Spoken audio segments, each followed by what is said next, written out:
Hello there, YouTube. Turan Han here, and finally, my long-anticipated playthrough of Age of Empires, the Mongol Empire, starting with the first mission, 1223 Kalka River, can begin. Also, yeah, I've long wanted a truly nomadic mobile civ, inspired by game design of like from StarCraft 2's Terrans. Actually, well, I do understand, for example, in a lot of interviews, Adam Green, one of the lead developers, said that the Mongols later erected fortification structures. That's understood. That's a normal sort of a steppe nomadic theme or archetype. Is it's one nomadic group after another on the heels of another, trying to establish itself in the local populace and then erect structures. And the Mamluk, for example, Sultanate, or to sort of ingratiate themselves with the local sedentary Arab and Egyptian populace, they erected a lot of mosques, a lot of universities, and other public works to ingratiate themselves with. And that was a similar trend back to even the Parthians. Parthians, they started as a local nomadic tribe called the Parni. There was even their sister or cousin or brotherly faction called the Dahe, which would later be Dahistan, or the Stan is the place or land of the Dahe. So there's this gradual sort of shift where nomadic peoples often become sedentary peoples, especially as they live among if they live among the peoples. But one of the major sort of changes what Genghis Khan has done, and he followed a lot of the previous Gokturk Khaganate rulings and laws, is not just like seasonal raid and pillage or seasonal campaign, but actually to conquer and rule over these new lands. I just after the bat, I kind of do find it interesting that they start at the Battle of the Kalka River, which I would say it's like the end, towards the end of Genghis Khan's military career and life, because I thought they would start more like Age of Empires 2, like with a crucible, like uniting, finding other Mongols first, uniting, and then going on the offensive. But they start here. They say here in 1223, the Mongol army made a thunderous arrival in the west. They would test their tactics and flex their might against an unsuspecting new enemy, the Rus. So it's kind of interesting. It's like they tested tactics, but that was already tested against the Chinese and other like Manchurian and other tribes in the unification. So at the same time, they might go back. They did show, for example, the Normus campaign. There's Dover, but then by narratively to explain what happened before Dover, they went a year back. So we might see some. It doesn't mean it's linear, like 1223 to 1273. So they might jump around. So it'll be interesting to see. Anyways, that's my little intro. Without further ado, let's begin.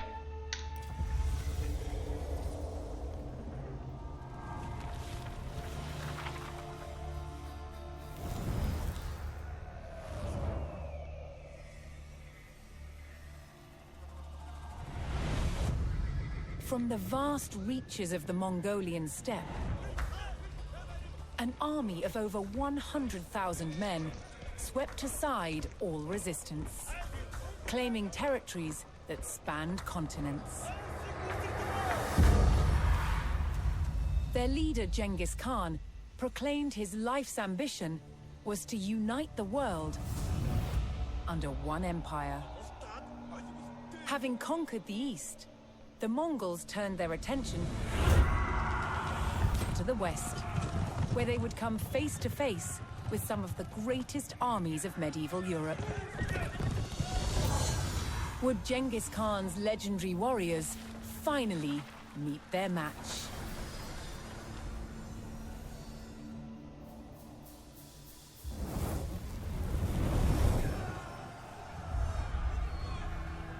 By 1221, the Mongols had taken cities throughout Asia, generating vast amounts of tribute from those they conquered. The West, however, was still an untapped resource. Genghis Khan sent his trusted generals, Jebei and Subutai, to attack Europe. With an army of 20,000, Jebei and Subutai took the West by surprise, raiding cities and destroying armies. Within 2 years, they had the prosperous Rus territories in their sights. But in their way was a Rus army of over 40,000 men. Outnumbered, Jebei and Subutai turned and started to head back east. The Rus sensed an easy victory and set off in pursuit of their retreating enemies. For 8 days, the fast-moving Mongols stayed just out of reach. Then, Jebei and Subutai set their trap. They lured the Rus across the Kalka River and turned to fight. The Rus had fallen for one of the Mongols' most effective tactics, the feigned retreat. The stage was set for the Mongol army to test themselves against Europe's finest.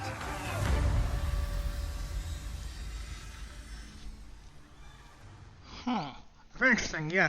At the certain point in the intro, I thought when they mentioned the 100K army, that was the full extent. I'm glad they showed that the 20,000 troop was only two 2-mens. Each 2-men is a 10,000 troop. One 2-men is 10K troops. So it's good that they said that they were still outnumbered 2-1. And another thing is kind of interesting. I wonder how they'll show it, because I really love how in the last Han's expansion DLC for Age of Empires 2 DE definitive edition, they finally showed that Khotan Han, or the Polovtsi means in Russian pole is steppe or plain, the people of the plains.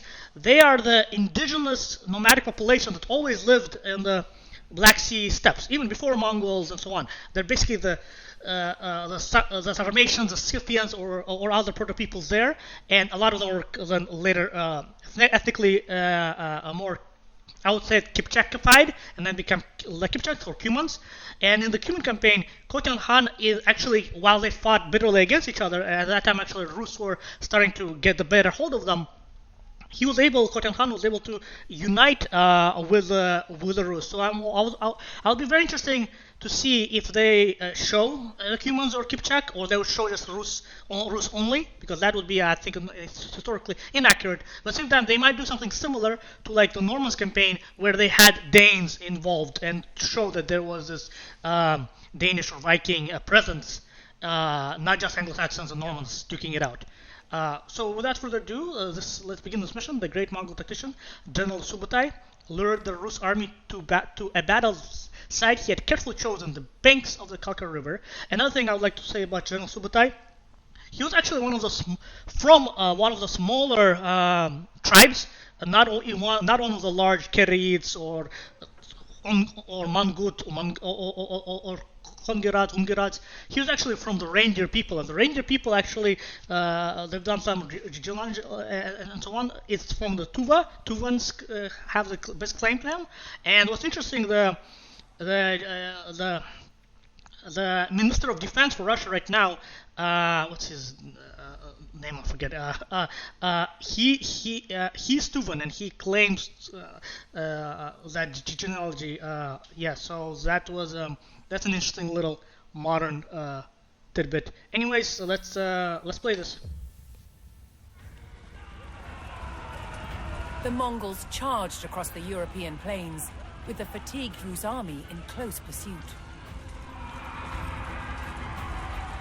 The Rus had fallen for the Mongol tactic of the feigned retreat, and unknowingly followed them into peril.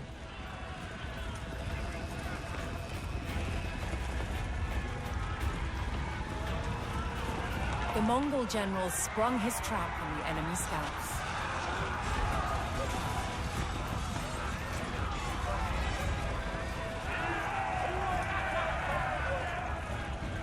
With the Rus scouts cut down, General Subutai crossed the Kalka River.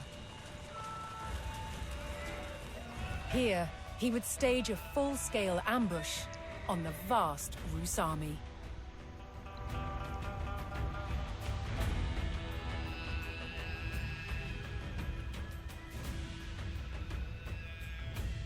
Okay. Subutai directed his warriors to split up and lie in wait for the enemy.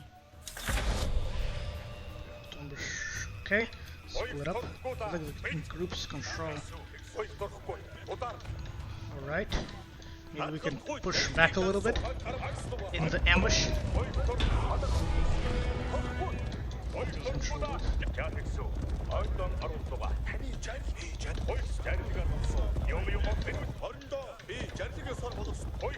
Okay, I want this to be the main force. What is this? Massive exhaustion. Oh, okay, speed arrow.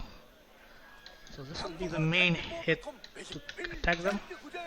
Move some to the western ford, move some to the eastern ford. Oh, I see. Okay, so then this will be number 1 and this will be number 2. For Subutai's strategy to be effective, he needed to spring his trap before the Rus recovered from their long pursuit.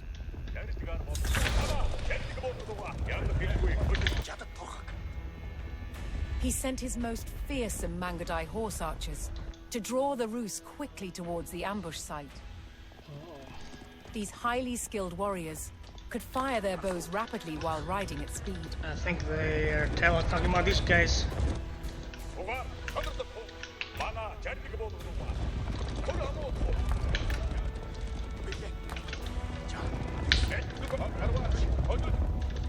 Yeah, let's draw them out.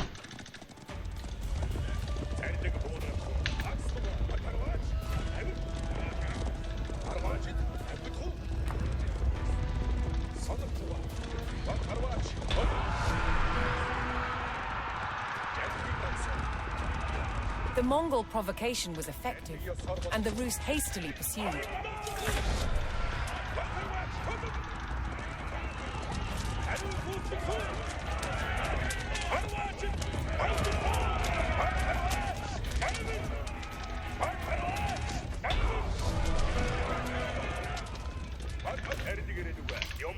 The Rus army had fallen for the feigned retreat and rode straight into the Mongol ambush. With the enemy surrounded, Subutai's battle-ready warriors descended from all sides.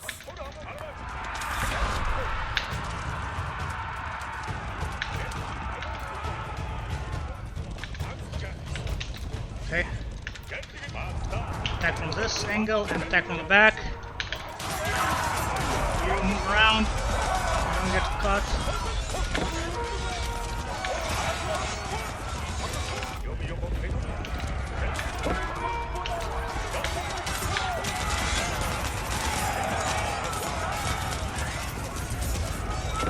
They're taking care of the archers in the back, but these cavalry, this pikemen are messing it up my main line.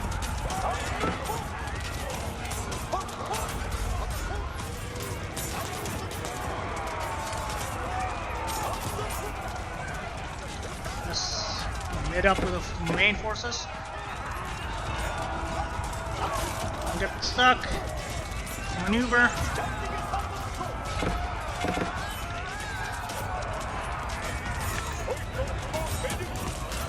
My center got demolished.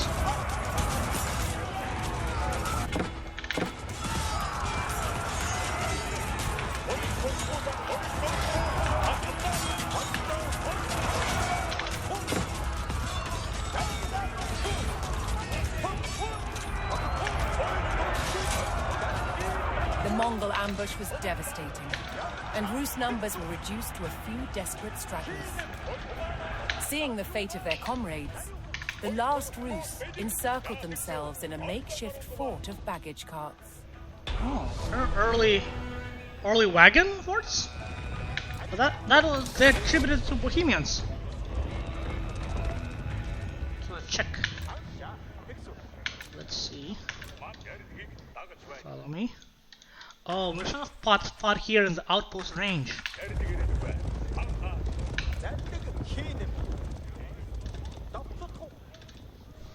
Alright.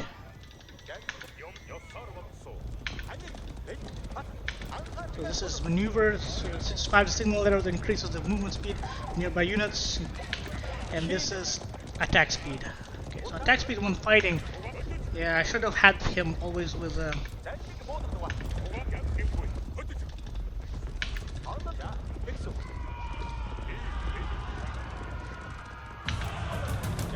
Can we try to get them from there?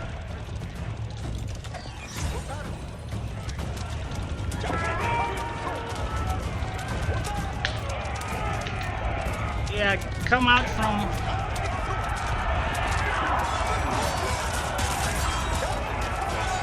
Just right around them.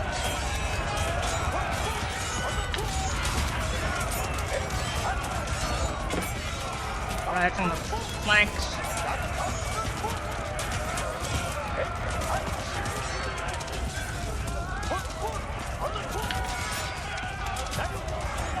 Can we do another one? Yes.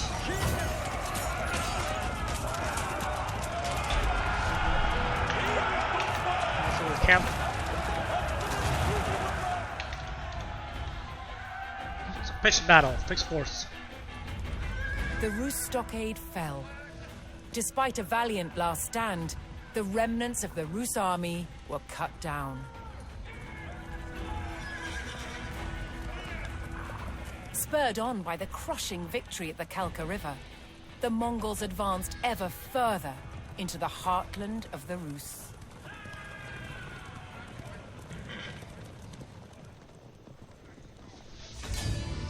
An interesting thing how they they refer to Russia as Rus because there was a Rus Khaganate of a union of Cuman and other and Mordvin and other sort of local peoples before the coming of Rurik, which was kind of interesting that they had the name Rus, and also some Sarmatian and other tribes were sort of referring to their the unified Khaganate as Rus, and that's actually you could sort of see in the Sarmatian hypothesis from the movie King Arthur, where those Sarmatians of the round of the Knight's Table, their battle cry was Rus, or for their sort of former homeland. Okay, Kalka River was the first test of Mongol warfare against the armies of the West, with the battle along Europe seemed ripe for the taking. So Shock and I will watch this video, but let's see the drums and signal arrow video.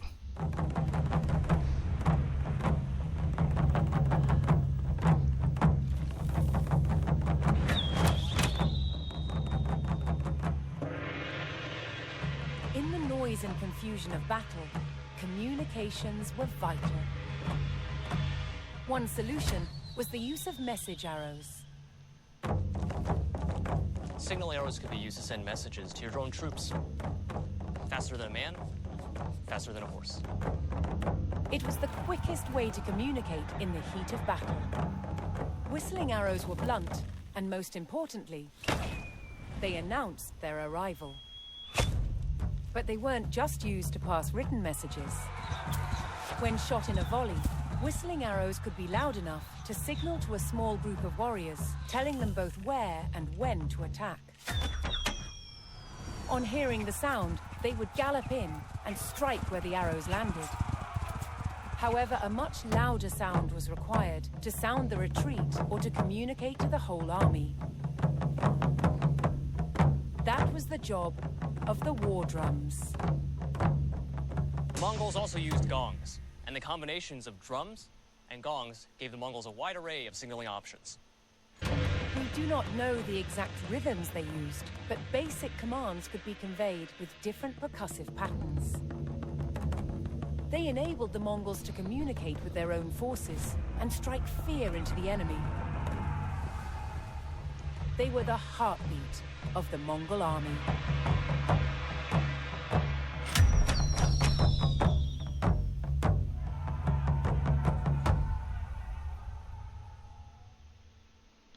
Yeah, and another thing I would like to say about drums, they in most Turkic Mongol armies, those drums are heavy, so they would be placed on actually most usually a Bactrian camel. In Mongol armies, maybe a yak even, and they were and there would be a drummer on the on this heavy Bactrian camel. Very similar akin to from Warcraft 3, they had this Koro Beast Rider in the Orc arsenal. Basically, same thing.